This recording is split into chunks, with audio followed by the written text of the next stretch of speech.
Assalamualaikum warahmatullahi wabarakatuh. Selamat datang di tangan Nyai. Apa kabar? Semoga kalian semua selalu dalam keadaan sehat dan bahagia ya. Sebelum lanjut, jangan lupa dukung kami dengan klik tombol subscribe dan komen hadir untuk absennya. Selamat menonton. Karanganyar bukan sekadar desa, itu adalah gerbang. Gerbang menuju sesuatu yang purba. Diselimuti lumut hijau tebal dan aroma tanah basah yang tak pernah kering. Di timur, menjulang hutan larangan. Sebuah benteng alami dari pohon-pohon berusia ratusan tahun yang kanopinya menjerat cahaya matahari, membuat kawasan itu abadi dalam remang-remang senja. Penduduk setempat berbisik bahwa hutan itu bukan milik mereka. Hutan itu milik penghuni lain. Di desa itu, hiduplah Rian, seorang pemuda yang pikirannya lebih tajam daripada mata kapaknya. Usianya 24 tahun, dan matanya selalu memantulkan rasa gelisah. Rian bekerja sebagai pengumpul kayu, pekerjaan yang secara harafiah memaksanya berhadapan langsung dengan batas antara dunia nyata dan mitos setiap hari. Namun, jauh di lubuk hatinya, pemuda itu merasa terjebak. Hutan adalah penjara yang dingin, dan Karanganyar adalah sel yang terlalu kecil. Ia bercita-cita untuk melihat kota, untuk mendengar suara selain bisikan angin di antara dedaunan. Setiap malam di balai desa, cerita-cerita Bunian mengalir seperti sungai, dingin dan gelap. Orang Bunian, konon, adalah bangsa yang lebih indah dari manusia, hidup dalam kerajaan yang tersembunyi, di mana emas adalah batu dan waktu adalah ilusi. Mereka menculik manusia bukan untuk menyakiti, melainkan untuk mencintai. Mereka mengambil jiwa-jiwa yang kesepian, jiwa-jiwa yang rentan. Dan, menurut tetua kampung, satu-satunya cara Bunian bisa menahan manusia adalah dengan membiarkan orang itu memakan setitik pun makanan atau meminum seteguk pun air mereka. Rian adalah anomali di antara penduduk desa. Pemuda itu adalah seorang skeptis. Baginya, Bunian hanyalah dongeng yang diciptakan untuk menakut-nakuti anak-anak agar tidak bermain terlalu jauh di hutan. Hilangnya beberapa orang dari desa selama bertahan-tahan selalu dianggapnya sebagai kasus tersesat atau mungkin pelarian. Logika adalah pertahanannya. Rian, jangan terlalu dalam. Matahari sudah mulai memerah. Suara Bu Siti, ibunya, selalu menyambutnya dengan khawatir setiap sore.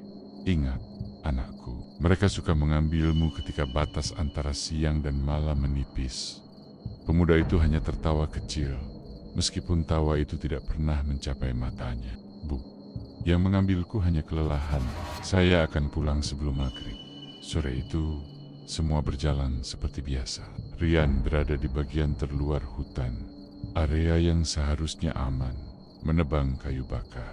Kapaknya membelah batang dengan irama yang mantap, menciptakan suara gema yang meyakinkan. Sampai tiba-tiba, irama itu pecah. Bukan suara binatang liar, bukan pula derit pohon tumbang.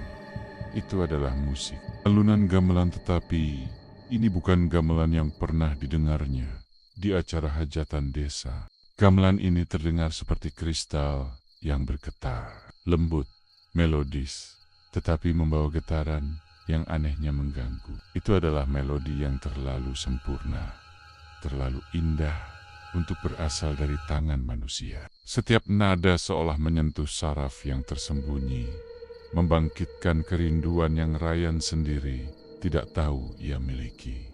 Mulanya, Ryan mengabaikannya. Angin, bisiknya pada diri sendiri. Mungkin radio dari desa sebelah. Namun, musik itu tidak berjarak. Musik itu terasa sangat dekat, seolah-olah sumbernya tersembunyi di balik semak-semak tepat di hadapannya.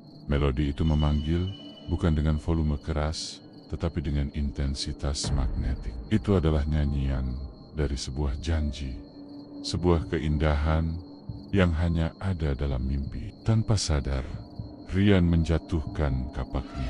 Alat berat itu menghantam tanah lembab dengan bunyi tumpul, tetapi suara itu langsung ditelan oleh melodi Bunian. Rian berdiri mematung. Sesaat, ia lupa di mana dirinya. Ia lupa akan ibunya, akan desa Karanganyar, bahkan akan namanya sendiri. Yang ada hanyalah suara itu dan dorongan yang tak tertahankan untuk melihat siapa yang memainkan melodi sebegitu indahnya. Rasa penasaran itu yang selalu menjadi kelemahan terbesarnya kini memimpin langkahnya. Keputusan itu diambil tanpa pertimbangan. Logika sang pemuda, benteng terakhirnya, hancur berkiping-haping di bawah tekanan melodi gaib itu. Pemuda itu melangkah maju, kakinya melewati tumpukan kayu yang baru saja ditebang. Dia menembus semek-simek berduri tanpa merasakan sakit sedikit pun. Matanya terpaku pada satu titik di kejauhan, sebuah area di mana cahaya senja tampak lebih lembut, seperti tirai sutra yang ditarik. Musik itu mencapai puncaknya. Tepat di sana, di antara dua pohon kembar yang bengkok, Rian melihatnya. Sebuah celah tipis, di mana udara terlihat seperti air yang beriak. Dan di tengah riakan itu, muncul sekilas bayangan, sosok gadis. Rambutnya hitam legam terurai, mengenakan pakaian yang berkilauan seperti bulan. Wajahnya tidak terlihat jelas, tetapi Rian bisa merasakan keindahan yang mematikan darinya. Keindahan yang dingin dan membius. Dalam benaknya, sebuah nama muncul, seolah sudah ditanamkan di sana sejak lama. Sari. Detik itu juga, Rian tahu bahwa apa yang didengarnya dan dilihatnya bukanlah dongeng. Itu adalah kenyataan lain yang kini terbuka di hadapannya. Rasa takut seharusnya muncul, tetapi yang Rian rasakan hanyalah ketertarikan yang mematikan. Dia ingin menyentuh tirai itu. Dia harus tahu apa yang ada di baliknya. Di belakangnya, senja merayap, menelan Karanganyar dalam kegelapan yang sesungguhnya. Dan Rian, sang skeptis, melangkah menuju ilusi. Melodi gamelan itu kini menyelimuti Rian. Suara itu begitu dekat, sehingga terasa seperti bergetar di dalam rongga dadanya. Udara di sekitarnya menjadi dingin, tetapi bukan dingin yang menusuk tulang, melainkan dingin yang menenangkan, seperti berada di bawah air terjun es yang jernih. Langkah kaki pemuda itu terasa ringan, sioliola gravitasi telah berkurang separuh. Dia semakin mendekati dua pohon kembar, yang oleh penduduk desa dianggap sebagai penjaga gerbang. Pohon-pohon itu, yang selama ini terlihat seram dan menyeramkan, kini tampak agung, dahan-dahannya membungkuk, seperti menyambut kedatangan seorang tamu istimewa. Tepat di antara akar-akar pohon itu, celah gaib yang dilihat Rian tampak lebih jelas. Itu bukan lagi kabut tipis. Itu adalah pusaran cahaya lembut, berwarna hijau zamrud, berputar perlahan, seperti tirai air yang diam. Dari celah itu, menguar aroma melati basah, dan cendana yang kuat aroma yang mewah, memabukkan dan asing bagi hutan belantara yang keras. Saat Rian mengangkat tangan, berusaha menyentuh riak cahaya itu, pusing hebat menyerang kepalanya. Rasanya seperti ada sesuatu yang ditarik dari dalam dirinya, seolah jiwanya diuji untuk meninggalkan wadah kasarnya. Penglihatan pemuda itu berputar, warna-warna hutan melebur menjadi satu palet kelabu yang membingungkan. Di tengah kebingungan visual itu, sosok yang dilihatnya sekilas di bab 1 kini muncul lebih dekat. Itu adalah Sari. Gadis punian itu berdiri di ambang celah, tersenyum.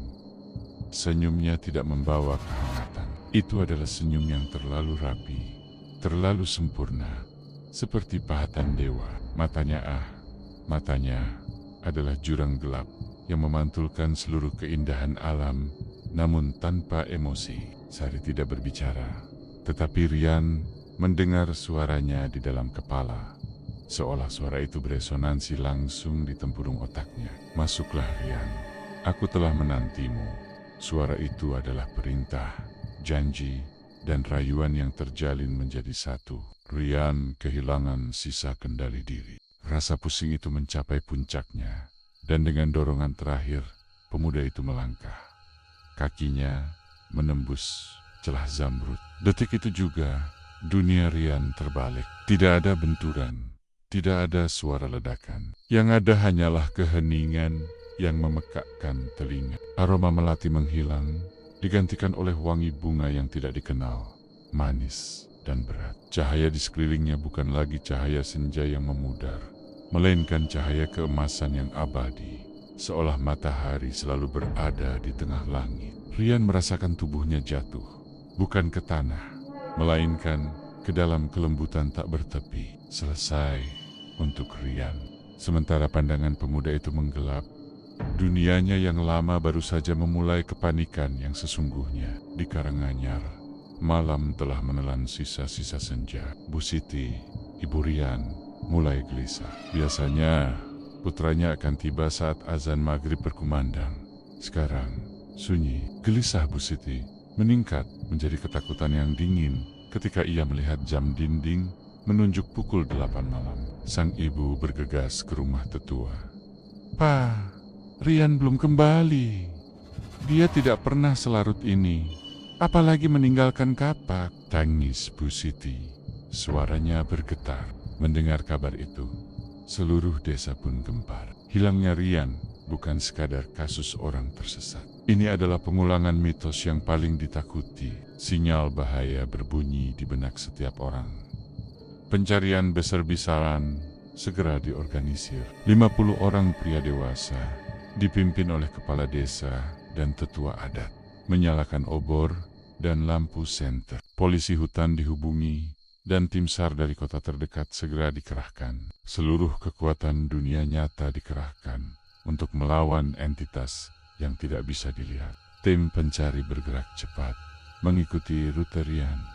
Mereka menemukan tumpukan kayu yang belum sempat dibawa. Kemudian, beberapa meter dari tumpukan itu, mereka menemukan kapak Rian, tergeletak begitu saja di tanah, bukan tergantung di batang pohon. Sebuah pertanda buruk. Rian tidak akan pernah meninggalkan alat kerjanya. Dan kemudian, di depan 2 pohon kembar, pencarian terhenti. Aks dan keranjang rotan Rian tergeletak berdampingan. Ada jejak sepatu Rian yang terputus begitu saja. Tidak ada jejak pergelutan, tidak ada darah, tidak ada goresan. Jejak kaki pemuda itu seolah baru saja menguap. Udara di tempat itu terasa dingin menusuk, bahkan lebih dingin dari udara malam di hutan. Tetua adat, Pak Jafar, mendekat. Laki-laki tua itu menutup mata, menggumamkan doa-doa kuno. Ketika membuka mata, wajahnya pucat. "Sudah diambil," bisiknya. Suaranya nyaris tak terdengar. Pintu gerbang itu terbuka sebentar untuknya, dan dia melangkah masuk atas kemauannya sendiri. Kepanikan berubah menjadi keputusasaan yang lumpuh. Pihak berwenang, polisi dan tim SAR, melanjutkan pencarian selama 1 minggu penuh menggunakan anjing pelacak dan peralatan modern.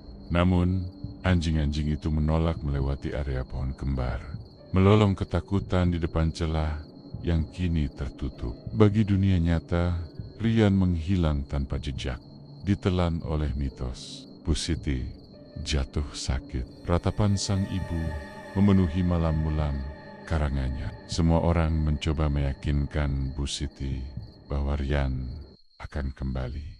Tetapi jauh di lubuk hati, semua tahu pemuda itu telah diambil oleh Bunian. Dia kini menjadi bagian dari statistik mengerikan yang dikumpulkan oleh hutan yang indah dan mematikan itu.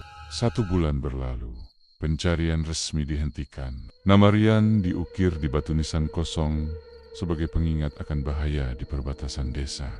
Ia diikhlaskan, dianggap telah meninggal. Sementara Karanganyar berduka, Rian membuka matanya. Dia tidak lagi di hutan. Dia berbaring di tempat tidur berlapis sutra yang dingin. Langit-langit ruangan itu dihiasi ukiran emas yang rumit, dan aroma bunga yang kuat memenuhi udara. Ia mendengar suara air yang mengalir tenang, bukan gemericik sungai, melainkan air mancur dari pualam di sudut ruangan. Dia berada di sebuah istana, indah, megah, tetapi sunyi mencekam. Di sebelahnya duduk Sari, gadis Bunian itu, tersenyum dengan senyum yang sama sempurna dan tanpa jiwa. "Kau aman, sayang," bisik Sari. Suaranya kini terdengar lembut di telinga, bukan di kepala. kau sudah tidur lama sekali. Selamat datang di negeriku. Rian mencoba berbicara, tetapi tenggorokannya tercekat. Dia melihat wajahnya sendiri di cermin yang terletak di seberang ruangan. Wajah yang sama, tetapi matanya memantulkan cahaya keemasan aneh dari ruangan itu. Di luar jendela yang terbuat dari kristal buram, tidak ada senja, tidak ada malam, hanya cahaya abadi. Rian, sang skeptis, kini menyadari bahwa ia bukan hanya telah percaya pada mitos. Dia telah menjadi bagian darinya. Setelah 2 bulan berlalu sejak lenyapnya Ryan, Karanganyar kembali sunyi. Tetapi bukan sunyi yang damai. Itu adalah kesunyian yang tegang, dipenuhi kecurigaan yang terselubung. Pencarian skala besar dari kepolisian dan tim SAR resmi dihentikan. Mereka menyatakan Rian sebagai orang hilang di hutan, mungkin terseret arus atau dimangsa binatang liar. Namun, bagi desa, keputusan itu terasa seperti lelucon kejam. Mereka tahu Bunian tidak meninggalkan bukti. Rasa sakit yang dirasakan Bu Siti tidak pernah mereda. Air mata sang ibu mengering, meninggalkan cekungan gelap di bawah matanya. Tubuhnya yang dulunya tegap, kini tampak membungkuk, menanggung beban kepastian yang menyakitkan. Setiap hari, Bu Siti duduk di teras, menatap hutan larangan, menunggu keajaiban yang tidak akan pernah terjadi. Atas desakan tetua Ja'far, keluarga memutuskan untuk melakukan ritual mengikhlaskan. Ini adalah ritual kuno untuk membiarkan arwah yang dipercaya telah diambil oleh bangsa gaib menemukan ketenangan. Sebuah nisan simbolis didirikan di samping makam leluhur. Sebuah penanda kosong yang berfungsi ganda sebagai pengingat dan peringatan. Rian, pemuda yang logis dan skeptis, kini secara formal telah menjadi legenda desa, dikubur dalam ingatan sebagai korban dari melodi gaib. Waktu bergerak ke depan bagi Karanganyar. Anak-anak yang dulu mendengar cerita Bunian, kini mulai mengulanginya untuk adik-adik mereka. Menggunakan kisah Rian sebagai studi kasus paling baru dan paling nyata. 2 tahun terlewatkan dalam sekejap bagi desa itu. 2 tahun tanpa Rian. 2 tahun dibayangi oleh kehilangan yang tak terjelaskan. Jauh di balik tirai zamrud yang memisahkan dunia Rian perlahan-lahan mulai memproses realitas barunya. Istana itu terasa luar biasa. Bukan sekadar besar, tetapi keindahannya melampaui segala deskripsi manusia. Dinding-dindingnya bukan terbuat dari batu biasa, melainkan dari pualam tembus pandang yang memancarkan cahaya keemasan lembut. Lantainya dilapisi mozaik permata yang tidak memantulkan bayangan. Ketika berjalan, langkah kaki pemuda itu nyaris tidak mengeluarkan suara. Seolah-olah seluruh dunia di sini dirancang untuk keheningan dan keabadian. Rian mencoba mengukur waktu, tetapi mustahil. Tidak ada pergantian siang dan malam. Di luar jendela kristal buram, cahaya abadi bersinar dengan intensitas yang sama. Di sini, Bunian tidak membutuhkan tidur. Dan seolah-olah tubuh Rian kini juga telah diprogram ulang untuk mengikuti ritme gaib itu. Rasa kantuk tidak pernah datang, hanya kejernihan pikiran yang aneh dan dingin. Kau lapar? Suara Sari memecah keheningan ruangan. Gadis Bunian itu duduk di samping Rian.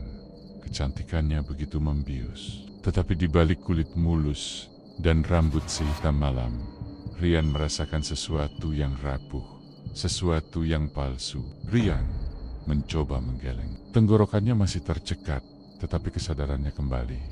Pemuda itu memaksakan diri untuk duduk. Di mana? Saya. Suara Rian terdengar asing di telinganya sendiri. Sari tersenyum lagi. Senyum itu tidak berubah, tidak berkedip. Di tempatmu seharusnya berada, sayang. Di Mandalika, negeri cahaya abadi. Sari menjelaskan dengan suara yang merdu, seolah membacakan puisi. Menurut Bunian, Rian ditemukan di gerbang, bingung dan lemah. Sarilah yang menyelamatkan dan membawanya ke istana. Ia adalah putri raja di Mandalika, dan kedatangan Rian adalah takdir yang telah tertulis. Kau harus tahu satu hal, Rian, bisik Sari. memegang tangan Rian yang terasa begitu hangat di antara yari-yari Sari yang dingin seperti es. Jika kau ingin kembali, kau tidak boleh menyentuh apapun yang berasal dari dunia ini. Tidak makan, tidak minum, tidak menyentuh bunga di taman. Jika kau melanggar, kau akan terikat selamanya menjadi bunian. Rian teringat cerita-cerita yang didengar di balai desa. Mitos yang selama ini dianggapnya omong kosong, kini menjadi aturan hidupnya yang paling penting. Sebuah garis batas yang kejam. Saya ingin pulang. Rian berhasil mengucapkan kalimat itu. Meskipun terasa sakit, Sari hanya membelai pipinya. Waktu di sini berjalan berbeda, Rian. Di dunia aslimu, kau telah hilang. Pencarian dihentikan. Mereka mengikhlaskanmu. Di sini, kau aman. Kau punya waktu untuk melupakan segala yang telah berlalu. Perkataan Sari menghantam Rian seperti palu. Hilang, diikhlaskan. 2 tahun. Baginya, kepergiannya hanya terasa seperti tidur siang yang panjang. Ini adalah kejutan terbesar realisasi bahwa saat ia menikmati tidur yang nyaman, ibunya di Karanganyar telah melalui 12 bulan penderitaan yang tak terbayangkan. Dunia nyata telah meninggalkannya. Kenyataan pahit itu membuat Rian limbung. Pemuda itu merasa bukan hanya tubuhnya yang telah melintasi dimensi, tetapi juga hatinya. Sari, yang menawarkan keindahan abadi dan pelarian dari Karanganyar yang membosankan, kini tampak sebagai satu-satunya harapan. Kau tidak perlu terburu-buru, Rian. Mandalika adalah rumah baru. Selama kau tidak memakan apapun dari sini, pilihan untuk kembali akan selalu ada. Tapi lihatlah, Sari bangkit, berjalan ke arah jendela, dan memberikan isyarat agar Rian mengikutinya. Rian berdiri dan berjalan ke jendela kristal buram. Di luar, terhampar kota Bunian. Arsitekturnya luar biasa, denggen, menara minara perak yang menjulang tinggi di atas temen-temen yang dipenuhi bunga-bunga yang cahayanya berpendar sendiri. Semua penduduk yang terlihat sangat tampan dan cantik, bergerak dengan keanggunan yang tidak manusiawi. Tidak ada kekotoran, tidak ada kelelahan, tidak ada kesedihan. Di sini, kau tidak perlu bekerja keras, tidak perlu khawatir akan tua atau mati. Di sini ada keabadian, kata Sari. Suaranya dipenuhi janji yang memabukkan. Hanya butuh waktu sebentar. Lupakan Karanganyar.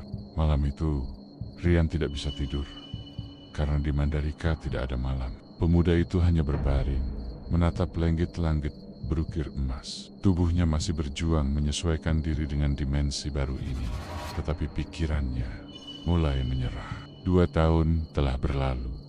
Karanganyar telah menutup bukunya. Mungkin di negeri yang indah dan abadi ini ada kedamaian yang bisa ditemukan. Rian menggenggam tangannya, merasakan dingin dari sutra yang menyelimutinya. Dingin tetapi mewah. Sebuah penjara yang terbuat dari emas. Rian menghabiskan apa yang terasa seperti 2 minggu di Mandalika. Sebuah periode waktu yang setara dengan hampir 2 tahun di dunia manusia. Konsep hari dan malam telah kehilangan maknanya. Cahaya keemasan yang abadi, yang menyinari istana dan kota di luarnya, mematikan jam biologis dan naluri alamiahnya. Rian tidak pernah merasa lapar, haus, atau bahkan letih. Tubuhnya, yang biasanya lelah setelah seharian menebang kayu, kini terasa ringan dan bersih, namun kosong. Sari menjadi bayangannya. Gadis Bunian itu tidak pernah meninggalkannya sendirian, membimbingnya melalui lorong-lorong pualam istana yang dingin. Setiap Bunian yang Rian temui memberikan senyum tipis, wajah-wajah sempurna tanpa cacat yang seolah diukir dari es. Keindahan mereka sangat menawan, tetapi juga menakutkan, karena keindahan itu tidak memiliki kedalaman. Kota Mandalika sendiri adalah mahakarya sunyi. Bangunan-bangunan perak dan emas bersanding dengan taman-taman kristal. Penduduk Bunian selalu mengenakan pakaian sutra terbaik dengan hiasan permata, bergerak lambat, seolah sedang melakukan tarian ritual yang tak berkesudahan. Tidak ada hiruk pikuk, tidak ada tawa riang, apalagi tangisan. hanya keheningan yang megah. Lihat, Rian. Sari menunjuk ke sebuah aula besar, tempat bunian-bunian berkumpul. Di tengah aula, terdapat air mancur yang memancarkan cairan perak berkilauan. Aroma cairan itu seperti nektar surga, memanggil indera penciuman Rian dengan daya pikat yang hampir mematikan. Sari menjelaskan bahwa cairan itu adalah tirta Mandalika, santapan utama mereka. Bunian tidak makan dalam arti manusiawi. Mereka menyerap energi dari cairan, dari cahaya abadi, dan dari melodi gamelan yang terus mengalun pelan di seluruh kota. Rian harus berjuang keras menekan naluri lapar yang kadang-kadang muncul sebagai sisa-sisa kemanusiaannya. Sari dengan lembut mengingatkan pemuda itu tentang batasan. Ini bukan makananmu, Rian. Tubuhmu masih milik dunia di luar. Sentuhan sekecil apapun akan mengubahmu, mengikatmu di sini selamanya. Peringatan Sari selalu disertai sentuhan dingin di lengan, sentuhan yang lebih terasa seperti segel daripada kasih sayang. Ketidaknormalan itu mulai menggerogoti Rian. Kerinduan untuk merasakan sesuatu yang nyata, rasa pahit kopi, pedasnya cabai, atau hangatnya nasi menjadi siksaan terberat. Di tengah keindahan tak terbatas itu, Rian merindukan kekurangan dunianya. Selain larangan makan, ada batasan kedua yang lebih mencekik, larangan berbicara tentang karangannya. Di sini, kita tidak menyebut tempat lain, Rian, kata Sari suatu kali. Saat Rian mencoba bercerita tentang ibunya, wajah Sari seketika mengeras. Keindahan pahatannya terasa kejam. Nama-nama dari dunia luar membawa kekacauan. Mereka adalah bayangan yang tidak bisa masuk ke Mandalika. Ketidakmampuan untuk mengenang, untuk berbagi kesedihan atau kerinduan adalah penjara sejati. Rian menjadi terisolasi secara emosional. Ia terpaksa membangun benteng di dalam pikirannya, menyimpan semua kenangan tentang Bu Siti, kapaknya, bau tanah basah, dan melodi alam. Kenangan-kenangan itu adalah satu-satunya makanan yang tersisa untuk mempertahankan identitas manusia. Sari, sebagai putri raja dan penyelamatnya, menjamin Rian mendapatkan perawatan layaknya seorang bangsawan. Pakaiannya dibuat dari sutra bunian, ringan dan berkilauan. Ia diberi kamar termewah di istana, dan ia bebas menjelajahi kota. Tetapi kebebasan itu hanyalah ilusi. Rian tahu betul, setiap langkahnya diawasi oleh sepasang mata Sari yang tajam. Hari-hari Mandalika berputar, tanpa awal, tanpa akhir. Kebosanan yang abadi, disamarkan oleh keindahan yang memukau, mulai menyusup ke dalam jiwanya. Rian mulai bertanya-tanya, apakah lebih baik hidup dalam kelelahan dan kesedihan di dunia manusia, atau dalam keindahan tanpa emosi di negeri bunian? Pertanyaan itu perlahan meracuni dirinya, membuat ia semakin dekat untuk menyerah pada rayuan dan janji Sari.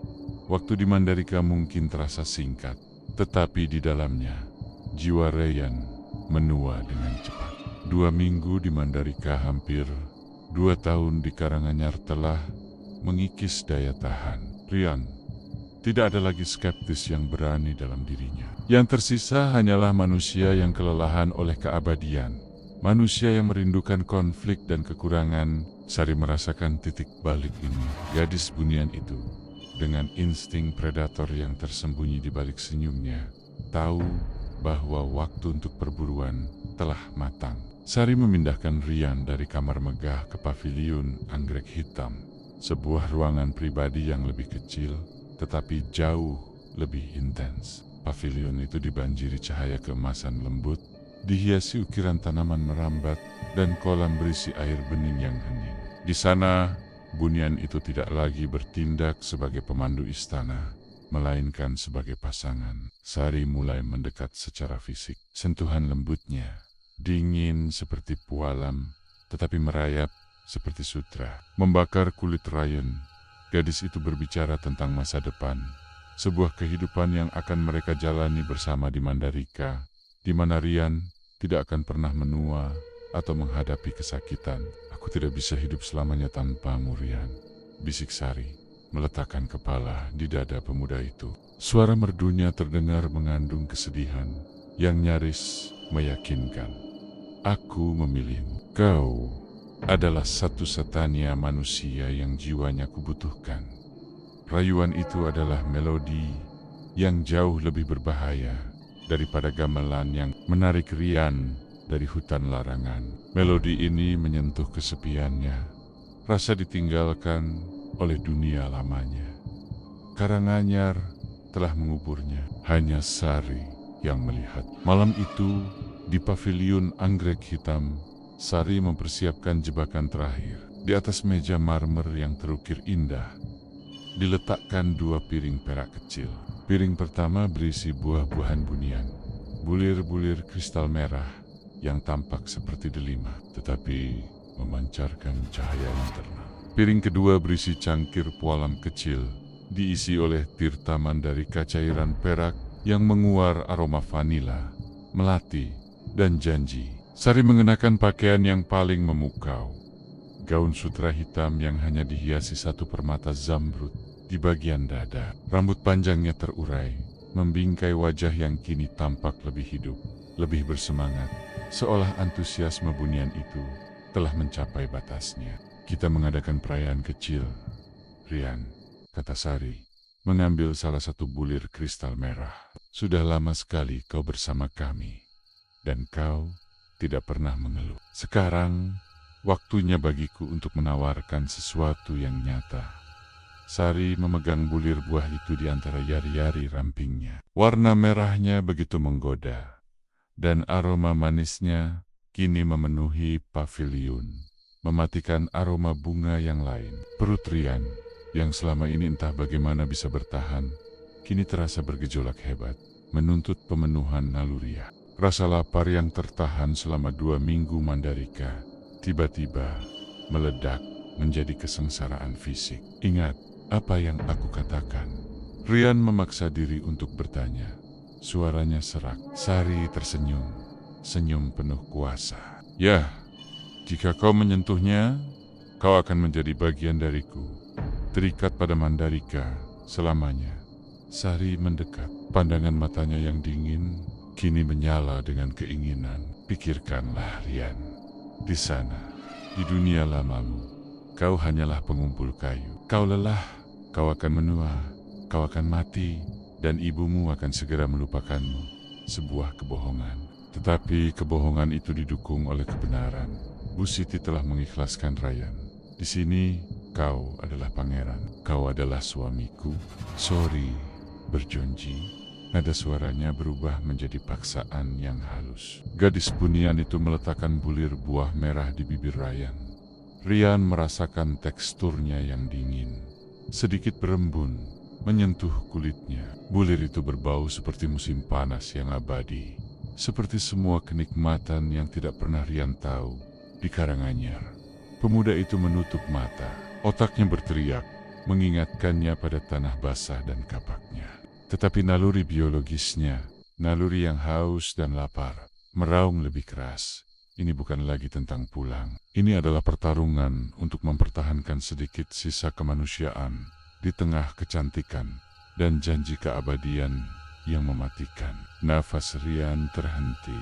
Pemuda itu membuka mulutnya sedikit, nyaris menyerah pada godaan Sari. Ikatan abadi hanya tinggal 1 gigitan lagi. Sari menyeringai tipis. Tahu bahwa kemenangan sudah di depan mata, tepat pada detik penyerahan diri itu. Dalam keheningan istana yang mencekik, Rian mendengar sesuatu. Bukan gamelan bunian, tapi suara seorang wanita bergetar memanggilnya. Rian, anak. Itu adalah suara Bu Siti. Suara yang jauh, tetapi nyata, terukir dalam DNA-nya, menembus tirai zamrud, menembus cahaya abadi mandalika. Suara itu adalah jangkar yang menariknya kembali. Dengan kekuatan terakhir yang tersisa, Rian menepis tangan Sari. Buah kristal merah itu jatuh ke lantai pualam dengan bunyi pelan, tetapi resonansi suara itu terasa seperti ledakan. Sari berdiri tegak.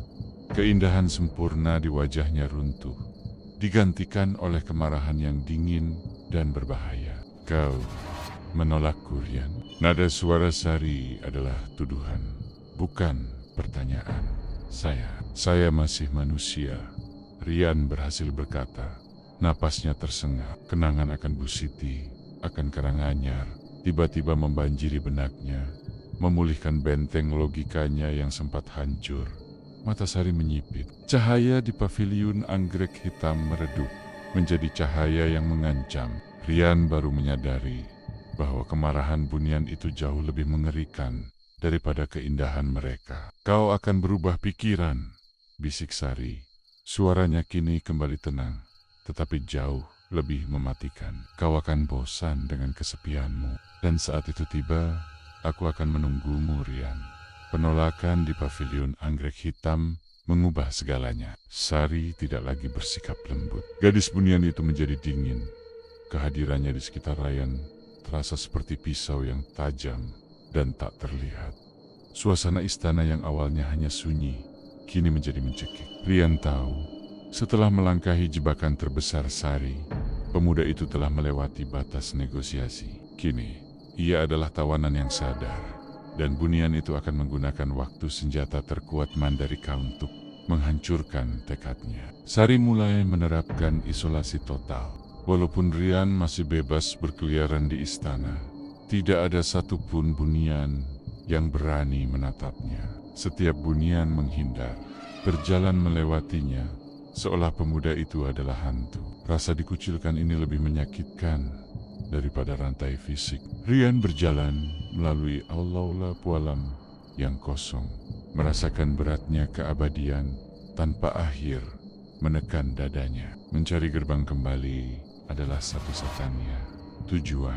Rian menghabiskan waktu yang tak terukur, mungkin berhari-hari, mungkin berminggu-minggu Mandalika untuk memetakan lorong-lorong istana. Setiap ruangan berkilauan, sempurna dan identik. Istana Bunian adalah labirin yang dirancang untuk mematikan orientasi. Suatu kali, dalam upaya melarikan diri yang sia-sia, Rian menemukan sebuah bagian istana yang tidak terawat. Sebuah anomali kecil di tengah kesempurnaan Mandalika. Itu adalah koridor yang mengarah ke bawah tanah, disembunyikan di balik tirai sutra yang tebal. Di koridor itu, cahaya keemasan abadi terasa redup dan kotor.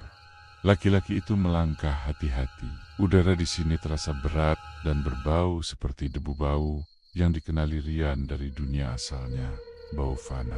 Di ujung koridor yang sempit, terdapat sebuah ruangan kecil tanpa pintu. Itu tampak seperti gudang kuno, dipenuhi dengan bejana perak yang ditumpuk secara acak dan ukiran yang setengah jadi.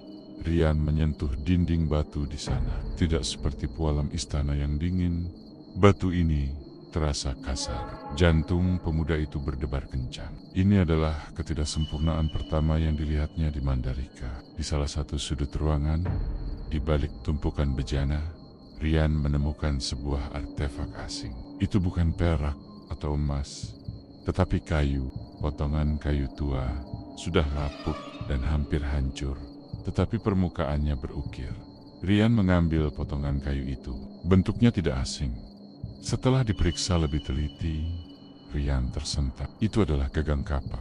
Gagang yang sama persis dengan yang digunakannya di Karanganyar. Gagang kapak itu bukan hanya peninggalan. Itu adalah bukti. Bukti bahwa Rian bukanlah manusia pertama yang menolak godaan Bunian, dan bukan manusia pertama yang berhasil mencapai bagian istana ini sebelum akhirnya menyerah atau hilang. Rasa putus asa berganti menjadi tujuan. Jika ada yang pernah sampai di sini, pasti ada jalan keluar. Saat membalik gagang kapak yang rapuh, jari Rian menyentuh sesuatu yang kasar. Ada ukiran yang tersembunyi, nyaris tak terlihat karena kelembaban Mandalika yang dingin. Ukiran itu adalah tulisan dalam aksara Sunda kuno, aksara yang pernah dipelajari Rian dari tetua Jafar di desa. Pemuda itu mendekatkan gagang kayu ke cahaya redup. Dengan susah payah, Rian membaca pesan yang ditinggalkan oleh pendahulu yang hilang. 7 kali tirta, itu ikatan abadi. Jangan sentuh. Peringatan itu singkat, tetapi memiliki dampak luar biasa. Itu adalah peta, sebuah aturan rahasia yang tidak diungkapkan Sari. Sari pernah mengatakan bahwa satu sentuhan akan mengikatnya, tetapi tulisan ini menyiratkan ada proses yang lebih panjang.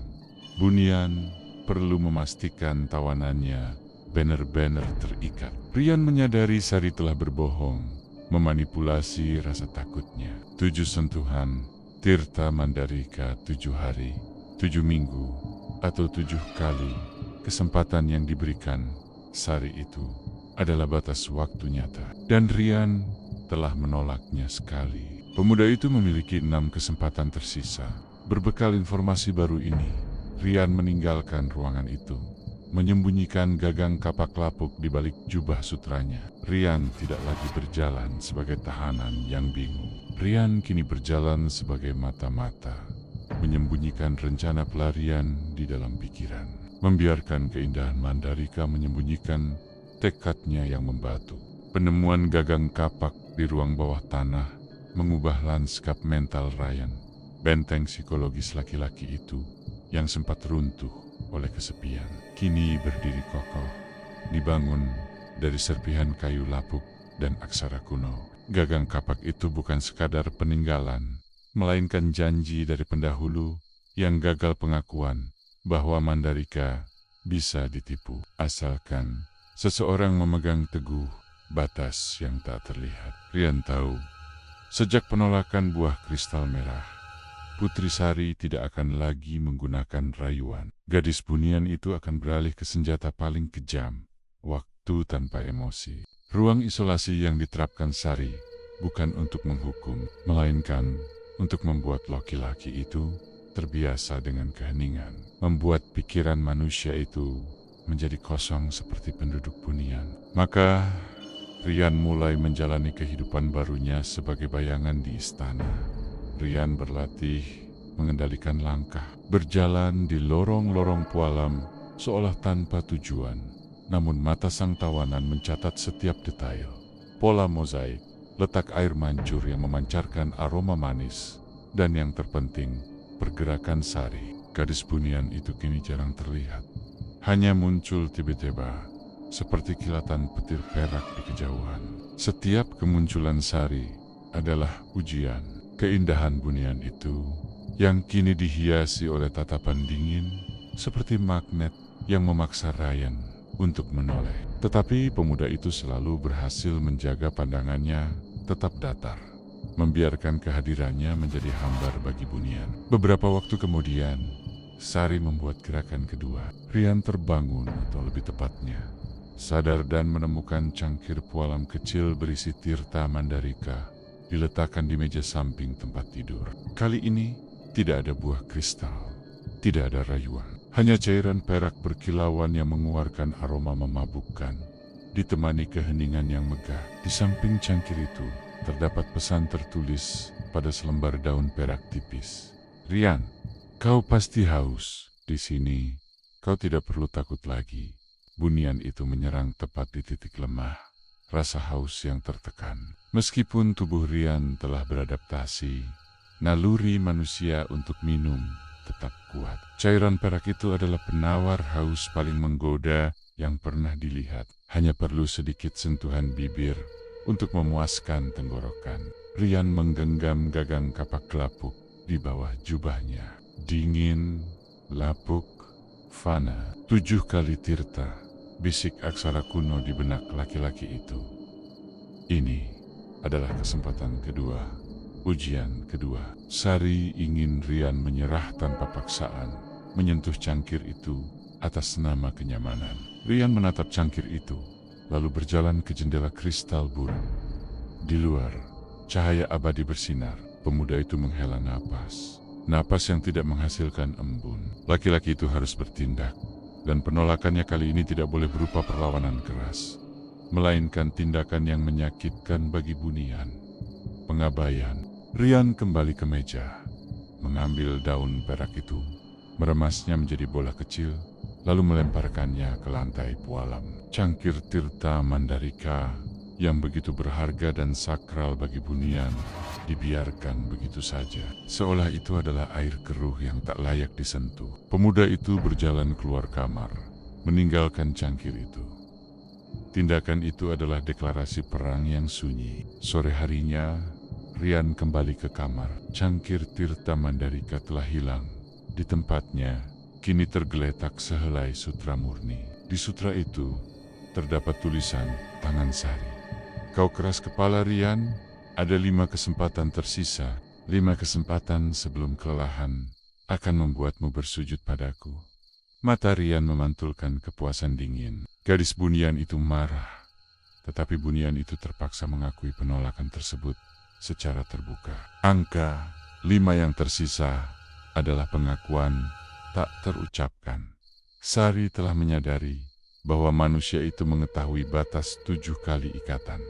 Perang psikologis baru saja dimulai. Rian kini tahu setiap Tirta Mandalika yang diletakkan di kamarnya adalah batas waktu yang dihitung mundur menuju ikatan abadi. Laki-laki itu memiliki 5 nyawa lagi. 5 kali kesempatan untuk menemukan gerbang dan melarikan diri dari penjara emas Mandalika. Hari-hari Mandalika terasa seperti satu helaian sutra putih yang tak berujung. Rian, sang pengumpul kayu dari desa Fana, kini adalah seorang arsitek keheningan. Dengan gagang kapak lapuk tersembunyi sebagai kompas moral, laki-laki itu melanjutkan misinya, mencari gerbang. Istana Bunian, indah dan mematikan, terhampar sebagai peta 3 dimensi di benak Rayang. Setiap koridor, setiap air mancur pualam, dan setiap aula berkilauan dihafalnya. Pencarian itu harus logis, tidak emosional. Gerbang masuk, celah zamrud yang dilihatnya di hutan, pasti memiliki pintu keluar di sisi ini. Rian menyimpulkan bahwa kunci gerbang tidak mungkin berada di area publik yang sempurna. Kunci itu harus disembunyikan di tempat yang sama. Tidak sempurna seperti tempat gagang kapak ditemukan di bawah tanah, di balik kerapuhan. Pada periode yang terasa seperti keabadian, laki-laki itu mulai menjelajahi bagian-bagian yang dilarang. Bukan dengan berlari, tetapi dengan gerakan lambat, anggun, meniru ketenangan Bunian, sehingga pengawas istana tidak melihat perbedaan. Suatu sore Mandalika, jika sore adalah istilah yang relevan di cahaya abadi, Rian menemukan anomali kedua. Jauh di sayap utara istana, di balik sepetak tirai kristal, terdapat sebuah pintu kayu tua. Bukan pualam, bukan perak, melainkan kayu. Pintu itu nyaris tidak terlihat, tersamarkan oleh suler-suler tanaman perak. Jantung Rian berdegup, irama yang liar dan fana di tengah istana yang hening. Pintu itu terkunci. Tentu, saat Rian sedang menguji pegangan pintu, sebuah sentuhan dingin menyambar punggungnya. Putri Bunian itu berdiri di belakang. Sepasang matanya yang dingin memantulkan keindahan yang menuduh. Apa yang kau cari di sini, Rian? Tanya Sari. Suaranya halus seperti desiran sutra di atas es, tetapi membawa beban ancaman. Keheningan yang berbeda, jawab Rian, menjaga ekspresinya tetap datar. Sari tersenyum, senyum yang menjijikan bagi Rian karena tahu itu adalah topeng. Putri itu tidak menuntut penjelasan lebih lanjut. Sari hanya mengamati Rian sejenak, lalu mengangkat tangan, membuat sebuah isyarat. Dari balik sudut, muncul pelayan Bunian membawa baki perak. Di atas baki, terletak cangkir pualam kecil.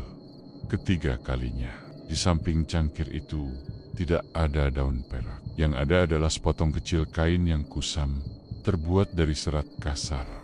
Mata Rian seketika mengeras. Itu adalah bagian dari kain sarung ibunya, Bu Siti. Bunian itu telah mengubah taktik. Sari tidak lagi menyerang haus dan lapar, melainkan menyerang hati. Ini adalah hadiah kecil, Rian, kata Sari lembut, membelai kain kusam itu dengan jari gerinya yang pucat. Hadiah dari dunia luar. Mengapa tidak kau minum Tirta dulu? Cairan ini akan membuat ingatanmu tentang kain usang ini menjadi kenangan indah yang tidak lagi menyakitkan. Godaan ini melampaui Tirta Mandalika. Cairan perak itu hanyalah alat, sementara kain sarung Bu Siti adalah racun emosional. Dengan sentuhan bunian, memori fana itu akan disucikan, diubah menjadi versi Mandalika yang steril dan abadi. Rian akan melupakan rasa sakit kehilangan, tetapi juga akan melupakan esensi dari cinta manusiawi yang tidak sempurna. Rian merasakan air matanya menggenang, sensasi yang telah lama hilang di negeri tanpa air mata ini. Laki-laki itu hampir limbung. Ini adalah pukulan terberat. Dengan satu gerakan terampil, Rian mengambil potongan kain sarung itu dari Baki, tetapi secara hati-hati menghindari sentuhan apapun dengan cangkir pualam di sebelahnya. Kain itu terasa hangat di tangan, berbau seperti tanah, matahari, dan masakan sederhana ibunya. Bau fana yang menyelamatkan. Rian menghirup kain itu dalam-dalam, mengunci aroma karanganyar di paru-parunya. "Terima kasih atas hadiahnya, Sari," kata Rian. Suaranya bergetar karena emosi yang tertahan. "Tetapi saya lebih suka mengingatnya apa adanya, bukan versi yang diperindah oleh cahaya abadi." Sari terdiam. Untuk pertama kalinya, bunian itu terlihat terkejut. Keindahan di wajahnya retak, menunjukkan ekspresi kemarahan yang meluap. Sari tidak mengharapkan Rian mengambil jebakan, tetapi menolak umpan emosionalnya tanpa terikat. Dalam ledakan amarah yang sunyi, Sari menendang baki perak di tangan pelayan bunian. Cangkir pualam itu jatuh ke lantai dan hancur. Tirta Mandalika perak tumpah, langsung diserap oleh lantai pualam. "4," teriak Sari. Nada suaranya berubah menjadi kerutuan tajam, lebih mirip raungan binatang daripada bisikan seorang putri. Putri bunian itu melangkah maju, wajahnya mendekati wajah Rian. "4 kali lagi, Rian, dan kau akan menjadi milikku. Aku akan membuatmu membenci ingatan itu." Laki-laki itu menggenggam kain sarung Bu Siti, tidak mundur, hanya mengangguk, mengakui ancaman itu sebagai janji. Sari menghilang secepat kilat perak, meninggalkan Rian sendiri di hadapan pintu kayu misterius. Rian menoleh ke pintu itu. Cairan Tirta Mandalika yang baru saja tumpah telah merusak lantai pualam yang sempurna. Tetapi pualam itu segera pulih. Namun, di bingkai pintu kayu tua itu, Rian melihat ada celah kecil yang terbuka setelah guncangan itu. Di dalam celah, bukan kegelapan, melainkan sepotong kertas lusuh yang terlipat rapi. Rian dengan hati-hati menariknya keluar. Kertas itu bertuliskan aksara Sunda kuno, sama seperti pada gagang kapak. Tetapi kali ini berupa teka-teki. Di mana bayanganmu berdiri tegak, disitulah ilusi berakhir. Rian merenungkan kata-kata itu. Di Mandalika, di bawah cahaya abadi yang datang dari segala arah, bunian dan manusia tidak memiliki bayangan. Kota ini adalah negeri tanpa bayangan, kecuali Rian menggenggam kain ibunya. Kecuali saat kebenaran dan rasa fana masuk. Laki-laki itu tersenyum dingin, menyembunyikan kertas itu. Pintu kayu di hadapannya bukan hanya pintu. Pintu itu adalah cermin, dan teka-teki itu adalah kuncinya. 3 kesempatan telah terlewat. 4 kesempatan tersisa. Rian harus menemukan tempat di Mandalika, di mana bayangan berani muncul. Penemuan teka-teki dan penolakan Mentementa atas godaan ingatan membuat Putri Sari semakin murka, tetapi juga semakin berhati-hati. Setelah insiden cangkir ketiga, bunian itu tidak lagi muncul di sekitar Rayang. Istana bunian kembali tenggelam dalam keheningan yang megah. Namun kali ini, keheningan itu terasa seperti heningnya badai yang akan datang. Fokus Rian kini beralih sepenuhnya pada teka-teki, di mana bayanganmu berdiri tegak. Disitulah ilusi berakhir. Rian menghabiskan waktu tanpa henti berjalan di Mandalika. Di bawah cahaya keemasan abadi yang merata, segalanya pualam, perak, bunian, dan Rian sendiri terlihat datar. Tidak ada dimensi, tidak ada bayangan. menciptakan sebuah dunia yang secara visual sempurna, tetapi secara fisik hampa. Laki-laki itu mencoba memikirkan kembali hutan larangan. Di sana, bayangan selalu panjang dan gelap menjelang senja. Bayangan adalah bukti adanya sumber cahaya tunggal dan batas antara terang dan kegelapan. Rian kembali ke area di mana gagang kapak ditemukan. Ruangan bawah tanah itu redup, kotor, dan berbau debu.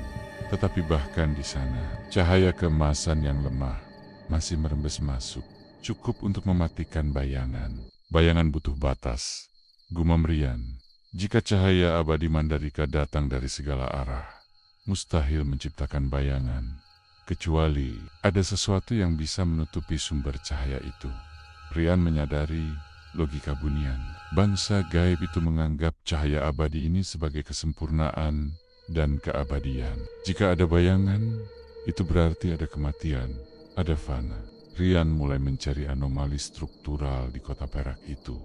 Tidak ada menara yang menghadap ke timur atau barat. Semua tampak simetris. Tidak ada jendela yang terbuka, hanya kristal buram. Setelah periode pencarian yang melelahkan, Rian sampai di pusat kota. Di sana, menjulang menara tertinggi yang dikenal sebagai Menara Cahaya. Menara itu adalah monolit perak yang memancarkan cahaya keemasan paling terang di Mandalika. Tempat itu adalah jantung estetika bunian. Rian melihat ke atas, ke puncak menara itu. Berbeda dengan seluruh kota yang memancarkan cahaya, bagian paling atas Menara Cahaya tampak sedikit lebih redup, seolah tertutup lapisan kristal gelap. Sumber cahaya, bisik Rian, memahami. Menara itu bukan memancarkan cahaya, melainkan menampung dan mendistribusikannya ke seluruh kota. Jika sumber utama cahaya itu terhalang, bahkan sedikit, disitulah batas kegelapan tercipta. Mendaki menara dilarang keras, tetapi Rian tidak punya pilihan. Menggunakan pengetahuannya sebagai pengumpul kayu yang ahli memanjat, Rian mencari alur dan celah di antara ukiran perak. Perjalanan ke puncak adalah perjuangan yang sunyi. Tangan Rian tergores pada ukiran tajam. Keringat yang tidak bisa dikeluarkan tubuhnya menyebabkan sensasi panas yang tidak nyaman. Laki-laki itu mendaki keheningan. Akhirnya, Rian mencapai puncak Menara Cahaya. Di sana, Rian menemukan sebuah ruangan kecil, dingin, dan benar-benar kosong. Langit-langit ruangan itu terbuat dari kristal gelap yang menyaring cahaya. Dan di tengah ruangan, ada satu sumber cahaya yang nyata. Sebuah bola kristal raksasa yang berputar perlahan, memancarkan cahaya keemasan ke segala arah. Itu adalah inti dari cahaya abadi Mandalika. Rian menutup mata sejenak, menyesuaikan diri dengan intensitas cahaya. Ketika membuka mata, laki-laki itu melihat ke lantai pualam di bawah bola kristal itu. Seketika itu juga, jantung Rian terasa seperti berhenti berdetak. Karena di sana, berdiri tegak, tepat di tengah ruangan yang disinari oleh sumber cahaya tunggal, terdapat bayangan. Bukan bayangan bunian yang anggun, melainkan bayangan Rian yang kusam, gelap, dan nyata. Bayangan itu kecil dan sempurna di bawahnya, seperti pasak hitam yang menancap ke bumi. Bunyi gamelan di luar ruangan terasa memekakkan telinga. Laki-laki itu telah menemukan titik kelemahan bunian, tempat fana dan abadi bertemu. Rian berlatet, menyentuh bayangannya. Di bawah sentuhan itu, pualam di lantai mulai bergetar. Tidak ada waktu, Sari pasti sudah menyadari ada anomali pada cahaya kota. Rian mengeluarkan gagang kapak lapuk dan potongan kain sarung Busiti. Dua peninggalan fana itu diletakkan di tengah bayangannya, di atas pualam yang mulai retak. Disitulah ilusi berakhir, bisik Rian, mengulangi teka-teki itu. Tiba-tiba, lantai pualam di bawah bayangan Rian retak dengan bunyi keras. Bukan pualam yang pecah, melainkan bunyi tirai haib yang robek. Sebuah celah gelap dan berangin muncul, mengeluarkan bau tanah basah dan hutan. Itu adalah gerbang. Laki-laki itu harus bergerak cepat. Di kejauhan, Rian mendengar suara langkah kaki Bunian yang datang. Bukan langkah Bunian yang anggun, melainkan langkah tergesa-gesa yang dipenuhi kemarahan. "Sorry, Dateng." Rian melompat masuk ke celah gelap itu, memegang gagang kapak dan kain sarung ibunya. Punggungnya menghantam sesuatu yang keras dan dingin. Detik berikutnya, Rian terbitak, menghirup udara yang berbau lumut dan tanah basah. Di atasnya, tampak langit malam Karanganyar. Tidak ada cahaya abadi, hanya bintang-bintang yang dingin dan gelap. Rian telah kembali. Di sampingnya, tergeletak tumpukan kayu yang ditebangnya 2 tahun Mandalika, atau 2 tahun Karanganyar yang lalu. Rian terbaring di tanah hutan yang lembab, terengah-engah. Udara Karanganyar terasa menusuk dan dingin, tetapi Rian merasakan kehangatan yang luar biasa menyelimuti hatinya. Semua inderanya yang telah lama tumpul oleh kesempurnaan Mandalika tiba-tiba hidup. Bau tanah, dinginnya embun, suara serangga malam, dan yang paling utama, gravitasi. Tubuhnya terasa berat, nyata, dan sangat manusiawi. Laki-laki itu segera berdiri, membiarkan tubuhnya beradaptasi kembali dengan beban dunia. Rian meraih kapak tuanya yang tergeletak di samping tumpukan kayu. Kapak itu terasa akrab dan meyakinkan di tangannya. Waktu menunjukkan senja yang sama, seperti saat Rian menghilang. Matahari telah terbenam, dan maghrib akan segera tiba. Sari, Rian menoleh kedua pohon kembar. Celah gaib yang menjadi gerbang itu telah menutup. Tidak ada pusaran zamrud, hanya pohon-pohon seram yang menjulang tinggi. Namun, Rian bisa merasakan kehadiran Bunian di sana, bersembunyi di balik dimensi. "Kau membuat kesalahan, Rian. Kau melarikan diri, tetapi kau membawa Mandalika di jiwamu. Aku akan menunggumu kembali." Suara Sari tidak lagi terdengar di telinga, melainkan terukir di benak Rian. Janji dingin dari keabadian. Laki-laki itu tahu, pelarian ini hanyalah penundaan, bukan kemenangan akhir. Rian mengabaikan suara itu. Yang lebih penting adalah dunia nyata. Dengan kapak di tangan dan hati yang berdegup kencang, laki-laki itu berlari keluar hutan menuju Karanganyar. Saat Rian memasuki batas desa, suasana terasa sunyi dan damai. Lampu-lampu minyak mulai dinyalakan. Aroma masakan sederhana tercium. Aroma yang jauh lebih berharga daripada tirta Mandalika. Rian mendekati rumahnya. Jendela terbuka dan dari dalam terdengar suara. Bukan tawa, bukan nyanyian, melainkan suara batuk kering yang khas. Bu Siti, Rayan, mematung di ambang pintu. 2 tahun telah berlalu. 12 bulan penderitaan yang tak terbayangkan telah menimpa ibunya. Laki-laki itu melihat ibunya duduk di kursi bambu tua, membungkuk. Wajah Bu Siti tampak tua, cekungan gelap di bawah matanya terlihat jelas di bawah cahaya lampu. Bu Siti sedang memeluk sesuatu yang Rian kenali sebagai sarung tua yang diletakkannya di samping makam simbolis. "Bu," suara Rian tercekat di tenggorokan, serak karena tidak digunakan untuk berbicara secara emosional selama waktu Bunian. Bu Siti terdiam. Perlahan, wanita tua itu mengangkat kepala. Matanya yang sayu, penuh kesedihan, menatap Rian. Sejenak, ada keheningan mata Bu Siti membelalak. Tidak percaya. "Rian, anakku, itu kamu?" bisik Bu Siti. Suaranya dipenuhi campuran harapan dan ketidakpercayaan. Rian tidak menjawab. Laki-laki itu menjatuhkan kapaknya, menembus ambang pintu, dan bersujud di kaki ibunya. Air mata Bu Siti akhirnya mengalir. Bukan air mata kesedihan, melainkan air mata kelegaan yang membakar. Wanita tua itu memeluk putranya dengan erat, memeluk realitas yang telah lama hilang. "Kau kembali. Mereka bilang kau hilang. Bunian mengambilmu." "Mereka memang mengambilku, Bu," kata Rian, memeluk ibunya. Laki-laki itu mengeluarkan kain sarung kusam dari jubah sutra Bunian yang masih dikenakannya. "Tapi saya tidak makan, tidak minum apapun dari sana. Saya menolaknya." Berita kepulangan Rian menyebar ke seluruh desa secepat kebakaran hutan. Tetua Jafar, kepala desa, dan seluruh penduduk berdatangan. Mereka melihat Rian hidup, berdiri tegak, tetapi mengenakan jubah bunian yang berkilauan. Ini bukan lagi mitos, ini adalah saksi hidup. Malam itu, Rian duduk di balai desa, menceritakan segalanya.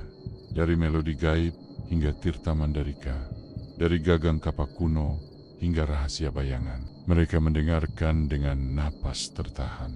2 tahun Rian, kata tetua Jafar, menatap laki-laki itu dengan hormat. Kau telah hilang 2 tahun di dunia kami, dan kau kembali tanpa setitik pun kotoran dari mereka. Rian hanya mengangguk. Dia tahu, 2 tahun itu mungkin membuatnya tampak seperti orang aneh di mata desa. Tetapi 2 tahun itu telah memberinya sesuatu yang lebih berharga. Kekuatan untuk menolak godaan abadi demi cinta yang fana. Rian menatap jubah sutra yang masih melingkari tubuhnya. Dia adalah manusia, tetapi selamanya akan membawa jejak bunian. Dan Sari, putri bunian, sedang menunggu. Ini baru permulaan dari cerita ini. Laki-laki itu harus kembali untuk menghadapi bunian itu. Keramaian di rumah kayu Rian terasa memekakan telinga setelah 2 tahun yang diselimuti keheningan kristal Mandalika. Sinar lampu minyak berkelip-kelip menyoroti wajah-wajah penduduk desa yang dilanda keheranan, ketakutan, dan rasa syukur. Laki-laki itu, sang pemuda yang kini menjadi saksi hidup mitos, duduk di balai desa yang penuh sesak. Dia masih mengenakan jubah sutra bunian yang dingin dan berkilauan. Kain itu terasa asing dan tidak nyaman di antara tekstur kasar pakaian penduduk desa yang lain. Seolah Rian adalah patung pualam yang diletakkan di tengah gundukan tanah. Perubahan terbesar bukan terletak pada desa yang ditinggalkannya, melainkan pada waktu yang dicurinya. Hanya 2 minggu baginya, tetapi 2 tahun penuh penderitaan bagi yang lain. Wajah Bu Siti adalah buku yang menceritakan 2 tahun itu. Kerutan di sekitar mata sang ibu tampak lebih dalam dan lebih tajam. Rambutnya yang hitam kini diselingi helai-helai putih yang mencolok. Kesehatan fisik wanita tua itu telah terkuras oleh kesedihan. Ketika Rian memeluknya, terasa kerapuhan yang menakutkan. Kehangatan fana yang rentan terhadap waktu. Kau tidak berubah sedikit pun, Rian, bisik tetua Jafar, mengamati Rian dengan mata tajam. Memang, Rian tidak berubah. Tubuhnya masih seideal saat dia menghilang. Tidak ada janggut yang tumbuh. Tidak ada garis usia yang terbentuk. Pemuda tersebut adalah potret abadi di tengah dunia yang terus menua. Keabadian yang telah ditolak Rian kini menjadi cap yang memisahkannya dari komunitasnya. Mandalika tidak punya waktu. Tetua, jawab Rian. Suaranya kembali menemukan nadanya yang dalam, meskipun masih ada gema dingin dari istana perak. Mereka hanya punya keheningan abadi. Malam itu, setelah keramaian mereda, Rian duduk sendirian di teras. Bintang-bintang di atasnya berkedip. Bukan cahaya abadi yang konstan, melainkan cahaya yang bergerak dan mati. Laki-laki itu mencoba mencicipi nasi hangat dan ikan asin yang dimasak ibunya. Rasa asin, rasa gurih, rasa panas semuanya terasa tajam, kasar, tetapi luar biasa hidup. Kontras yang luar biasa dari buah kristal bunian yang tidak berasa. Warisan bunian meskipun Rian telah melarikan diri, Mandalika meninggalkan warisan. Selama di Mandalika, Rian adalah tawanan yang sadar. Dan pemuda itu mengembangkan sensitivitas aneh. Rian kini dapat merasakan batas dimensi. Setiap kali angin bertiup dari arah hutan larangan, terasa gelombang dingin yang menusuk disertai aroma melati basah. Itu adalah Sari. Gadis bunian itu tidak lagi merayu, tetapi mengingatkan. Kehadirannya terasa seperti penanda di pikiran Rian. Tidak peduli seberapa jauh laki-laki itu berlari. Rian tahu, Sari hanya menunggu. Bunian itu tidak akan menggunakan paksaan fisik. Sari akan membiarkan Karanganyar dengan kesedihan, kemiskinan, dan waktu yang kejam mengalahkan Rian. Bunian itu menunggu saat Rian lelah melihat ibunya menua, lelah menghadapi kekasaran dunia fana. Pada saat itulah, Sari akan kembali menawarkan keindahan tanpa emosi yang mematikan. Iblis fana. Keesokan harinya, Rian memutuskan untuk melepas jubah sutra bunian. Kain itu dilempar ke sudut lemari, seperti membuang kulit ular yang sudah tak terpakai. Laki-laki itu mengenakan kembali pakaian lamanya, celana panjang kusam dan baju katun kasar. Rian mencoba kembali bekerja, memegang kapak di tangannya. Tetapi kapak itu terasa lebih berat dan tubuhnya lebih lambat. 2 tahun tanpa kelelahan ternyata membuatnya kehilangan kekuatan fisiknya. Lebih dari itu, Rian merasa terasing. Anak-anak desa menatapnya dengan rasa ingin tahu yang aneh. Orang dewasa yang dulunya akrab, kini menjaga jarak. Mereka menghormatinya sebagai seseorang yang mengalahkan Bunian, tetapi juga takut pada jejak Bunian yang mungkin dibawa Rian, laki-laki itu. Bukan lagi Rian yang logis dan skeptis. Dia adalah yang pernah hilang, seorang yang disentuh oleh gaib. Saat Rian sedang menebang pohon di batas hutan, sebuah pemandangan menarik perhatiannya. Pohon kembar yang dulu menjadi gerbang, kini terlihat lebih rimbun, seolah sengaja menutupi diri. Dan di pohon itu, tergantung sebuah bejana perak kecil. Tergantung pada sulur yang berkilauan, Rian mendekor. Bejana itu kosong, tetapi di dasarnya terlihat CSEC Tirta Mandalika yang telah mengering. Cairan perak itu telah digantikan oleh selembar daun perak yang tipis. Rian mengambil daun itu. Tulisannya singkat, tanpa rayuan, hanya fakta yang dingin. Kau meninggalkan pakaianku, tetapi kau meninggalkan jiwamu di sisiku. 4 kesempatan tersisa. Saat kau lemah, minumlah tirta yang telah kusimpan di bawah pohon kembar. Minum dan kembalilah, sayang. Itu adalah janji Bunian. Sari tidak perlu memasukkan tirta ke kamar Rian lagi. Bunian itu hanya perlu menempatkannya di tempat di mana Rian pasti akan melihatnya. Tepat di ambang batas antara kedua dunia. Rian menghancurkan bejana perak itu dengan kapaknya. Serpihannya berhamburan. Tetapi bejana itu tidak lapuk, tidak hancur. Hanya memantulkan cahaya matahari yang sinis. Rian menyadari, pertempuran belum berakhir. Perang sesungguhnya dimulai sekarang, di tengah lumpur, keringat, dan kenangan fana. Laki-laki itu harus menghadapi iblis-iblis dunia nyata sebelum Bunian itu berhasil memenangkan pertempuran terakhir. Babak baru kehidupan Rian sebagai manusia yang pernah menjadi bagian dari keabadian baru saja dimulai. Seminggu setelah kepulangan Rian, desa Karanganyar perlahan kembali normal. Tetapi normalitas itu penuh dengan prasangka. Rian, sang penyintas, menjalani hari-hari yang sunyi. Upaya untuk kembali menjadi pengumpul kayu menemui kesulitan. Kapak yang dulunya terasa seperti perpanjangan tangannya, kini terasa berat dan canggung. Lengan pemuda itu, yang terbiasa dengan keleluasaan gerakan di Mandalika, cepat lelah di bawah tuntutan fisik dunia nyata. Pohon-pohon yang dulunya mudah ditaklukkan, kini tampak kejam dan besar. Pukulanmu lambat, Rian. Komentar Pak Somad, tetangga yang dulu sering bekerja bersamanya. Ada nada khawatir dalam suaranya, tetapi juga jarak yang jelas. Laki-laki itu hanya mengangguk, menyembunyikan rasa frustrasi. Pemuda itu tahu kehilangan kekuatan fisik adalah harga yang harus dibayar karena keabadian yang ditolaknya. Stigma abadi perjuangan fisik bukanlah yang terberat.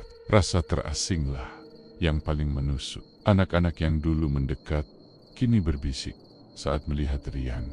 Orang dewasa selalu mengakhiri percakapan segera setelah Rian mendekat. Mereka melihat kejernihan yang tidak wajar di mata pemuda itu. Ketidakmampuan untuk menua yang menandai Rian sebagai sesuatu yang lain, bukan sepenuhnya manusia. Satu-satunya kehangatan yang didapatnya berasal dari ibunya. Namun, Bu Siti terlalu rapuh. Melihat kerutan baru yang muncul di wajah sang ibu, terasa seperti melihat hitungan mundur yang kejam. Pada saat-saat kelelahan, suara Sari akan menyelinap dalam bisikan angin. Pulanglah, Rian. Di sini tidak ada rasa sakit, tidak ada waktu yang membunuh ibumu. Pulang. Dan biarkan semua kelelahan ini hilang. Bisikan itu adalah melodi paling berbahaya. Itu adalah janji kenyamanan, penawar dari penderitaan. Setiap kali angin dingin dari hutan bertiup, Rian tahu Sari sedang menunggu, mengukur seberapa jauh lagi laki-laki itu bisa bertahan di tengah kekejaman dunia fana. Menghadapi tetua, Rian menyadari dia tidak bisa melawan Bunian dengan kapak. Dia harus melawan dengan pengetahuan. Pada malam yang gelap, Rian mencari tetua Ja'far.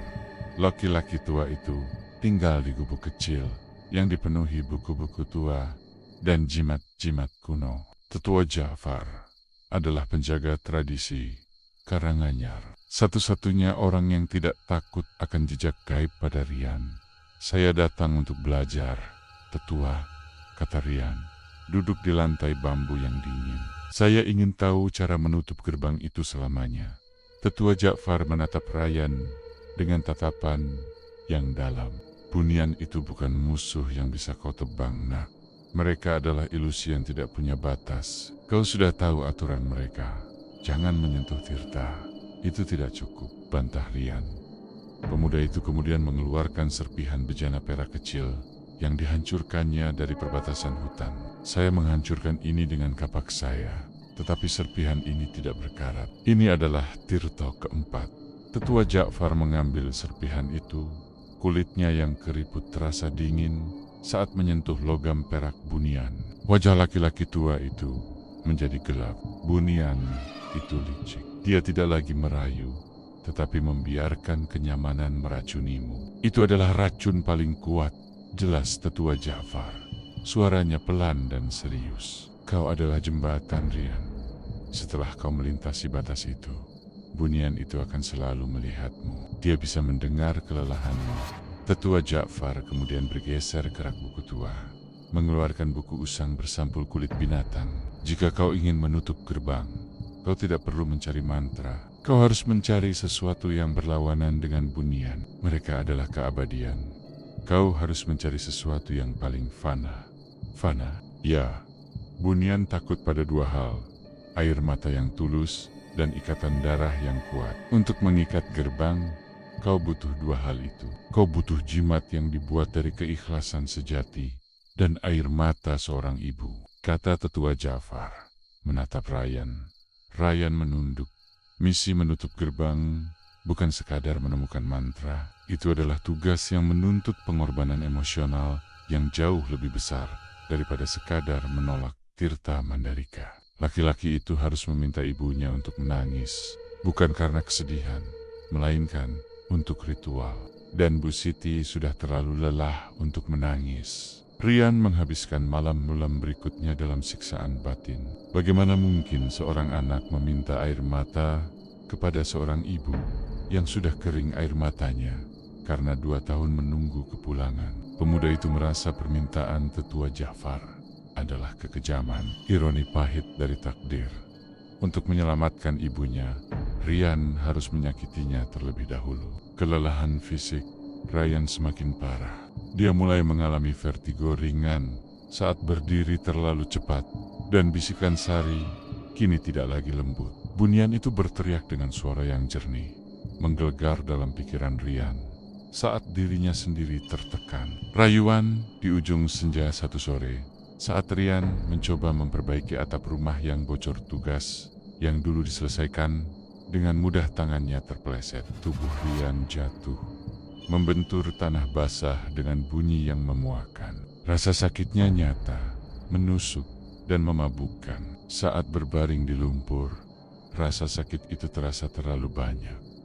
Dunia berputar. Saat itulah Sari menyerang, bukan dalam bentuk wujud, tetapi dalam ilusi. Mata Rian seolah melihat rumahnya yang reot berganti menjadi pilar-pilar perak. Bau lumpur dan kayu lapuk digantikan oleh aroma melati dan kristal dingin. Kehangatan tubuhnya yang sakit mendadak ditarik, diganti sensasi dingin yang membius. Kau lelah, istirahatlah. Di sini tidak ada luka, tidak ada rasa sakit, hanya keindahan. Aku akan menyembuhkanmu dan ibumu. Biarkan saja dia menua dengan tenang di sana. Setidaknya kau akan abadi untuk mengenangnya. Pikiran Rian goyah. Rasionalitasnya runtuh di bawah tekanan fisik dan godaan keabadian tanpa rasa sakit. Mengapa harus berjuang untuk kelelahan dan kesakitan ini, sementara Sari menawarkan kedamaian yang indah? Pengakuan yang berat, Rian merangkak bangun.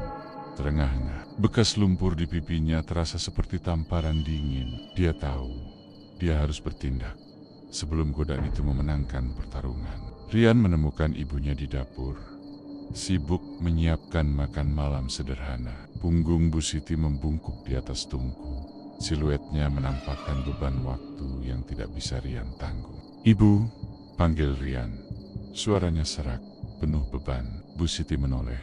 Senyum keriputnya tampak lelah, tetapi penuh kasih. "Kau baik-baik saja, Nak?" "Ada apa?" Rian duduk di bangku kayu. Pemuda itu tidak berani menatap mata Bu Siti secara langsung. Rian menceritakan segalanya. Mandalika, Sari, Tirta, keabadian, dan kenyataan bahwa gerbang itu masih terbuka. Ia menceritakan tentang tetua Ja'far, tentang jimat yang dibutuhkan untuk menutup gerbang itu selamanya, jimat yang membutuhkan air mata yang tulus dan ikatan darah. Bu Siti mendengarkan tanpa menyela, tanpa menunjukkan terkejut. Hanya mata wanita itu yang perlahan memerah. "Jadi," kata Bu Siti, suaranya stabil, tetapi mengandung semua kepedihan di dunia, "kau harus memintaku menangis. Bukan karena kehilanganmu, tetapi karena sebuah ritual." Rian mengangkat wajahnya. Air mata penyesalan menggenang di matanya sendiri. "Aku tidak memintanya, Bu. Aku hanya menceritakan apa yang harus kita lakukan. Jika gerbang itu tidak tertutup, Sari akan mengambilku lagi. Dan kali ini, aku mungkin tidak cukup kuat untuk kembali." Kata-kata itu, pengakuan jujur tentang kelemahannya, adalah kunci yang membuka segalanya. Bu Siti melihat bukan Bunian, bukan pemuda abadi, melainkan anaknya yang ketakutan, lelah, dan kesakitan. Tangisan itu datang, bukan tangisan ritual yang diminta tetua Ja'far, melainkan luapan dari 2 tahun penderitaan, kepulangan, dan ketakutan, kehilangan lagi.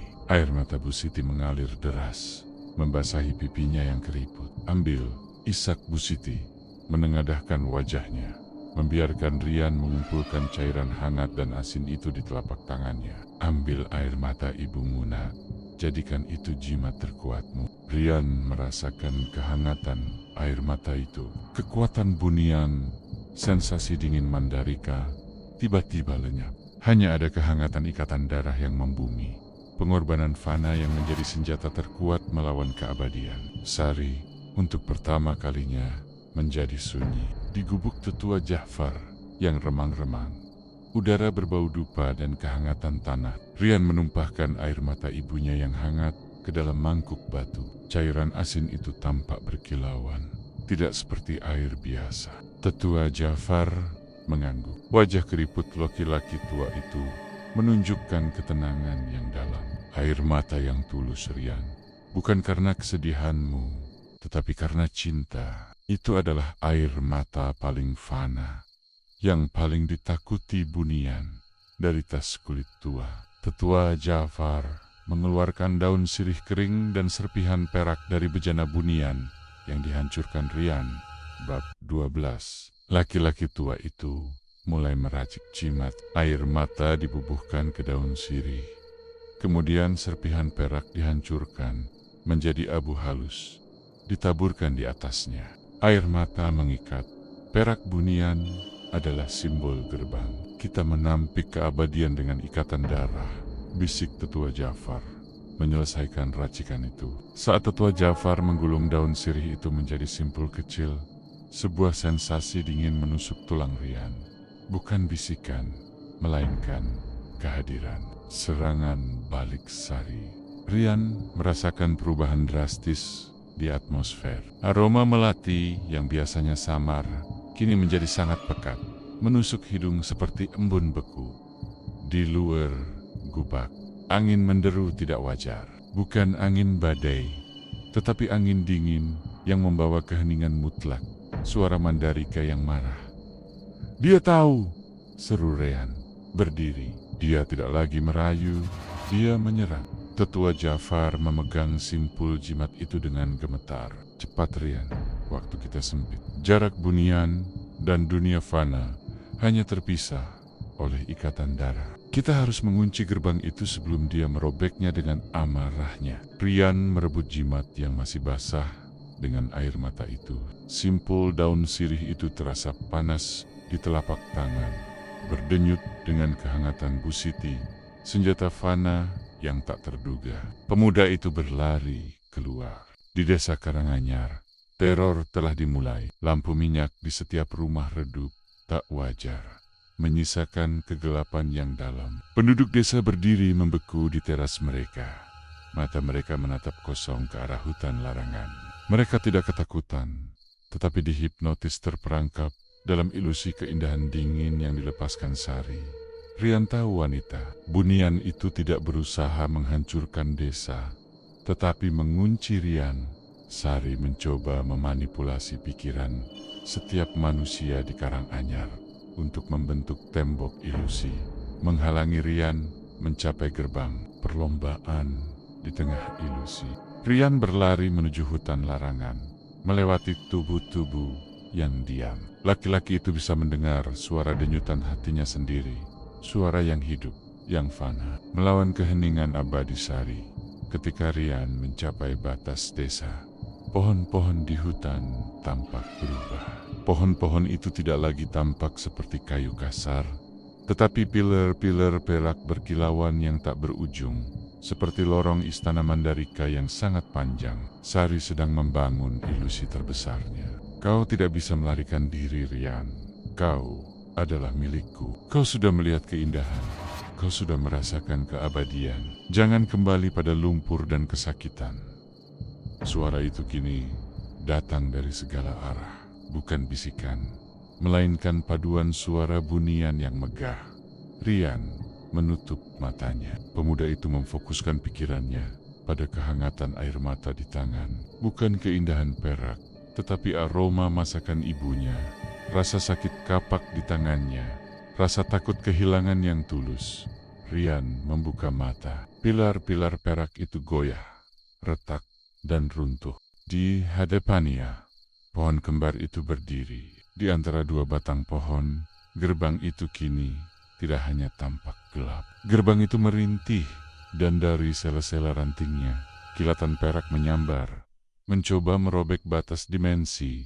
Sari sudah mendekat. Tiba-tiba, wujud Sari muncul di celah gerbang. Wanita bunian itu tidak lagi mengenakan jubah sutra yang anggun, melainkan pakaian perang perak bunian yang bersinar tajam. Wajahnya yang sempurna dipenuhi amarah, kecemburuan, dan rasa sakit kehilangan yang baru dirasakan. Kau berani mengkhianati keabadianku, Rian, teriak Sari. Suaranya menusuk, tetapi penuh retakan emosi. Rian, pemuda fana, berdiri tegak di tengah teror keabadian. Laki-laki itu tahu satu-satunya hal yang bisa mengalahkan bunian adalah air mata seorang ibu. Sari, dalam wujud perangnya, melangkah keluar dari celah gerbang yang merintih. Kehadiran wanita bunian itu memancarkan rasa dingin yang membakar. Energi bunian itu kini tidak terkendali oleh rayuan. Terasa seperti badai salju perak. Aku menawarkan cinta, kekuasaan, dan keabadian. Kau membalasnya dengan lumpur dan kematian. Raung Sari, suaranya memantul dari pohon-pohon yang kini tampak layu dan hangus. Kilatan perak mematikan menyambar ke arah Rian. Pemuda itu tidak menghindar. Dia mengangkat tangan yang menggenggam simpul daun sirih yang hangat. Daun itu basah oleh air mata Bu Siti, berfungsi sebagai perisai. Saat kilatan bunian menyentuh jimat itu, energi itu tidak memantul. Ia diserap, menghilang, seolah keabadian bertemu dengan kekosongan. Sari terkesiap. Bunian itu tidak mengerti. Amarahnya tiba-tiba digantikan oleh rasa takut emosi yang asing bagi kaumnya. Apa yang kau pegang itu bukan Tirta, tanya Sari. Suaranya kembali menjadi bisikan dingin, penuh kepanikan. Ini adalah air mata ibuku, jawab Rian. Suaranya mantap. memancarkan keyakinan yang tidak pernah bunian itu kenal. Ini adalah ikatan darah, ini adalah Fana. Sari dan Fana akan selalu menang melawan keabadianmu yang hampa. Ritual terakhir. Rian melangkah maju, membiarkan kehangatan simpul daun sirih itu mengalir ke seluruh tubuhnya, menstabilkan kakinya di tanah Karanganyar. Sari mundur selangkah. Setiap langkah Rian terasa seperti palu yang menghantam keangkuhan bunian itu. Pemuda itu tiba di antara pohon kembar. Rian memejamkan mata, memegang jimat itu erat-erat di jantung. Dia mengucapkan mantra yang diajarkan tetua Jafar. Tetapi dia tidak mengucapkannya dengan suara. Dia mengucapkannya dengan hati. Ikatan Fana, cinta darah, kuncilah yang abadi. Jadikan kehangatan ini dinding bagi kekejaman yang dingin. Saat kata-kata terakhir itu terucap, Rian mengayunkan simpul daun sirih itu, menamparnya ke celah gerbang, tepat di tempat Sari berdiri. Penutupan kekal air mata di jimat itu bereaksi secara eksplosif. Bukan api, melainkan ledakan kehangatan dan kehidupan yang mematikan bagi keabadian Mandalika. Rizarin itu adalah jeritan yang mengerikan.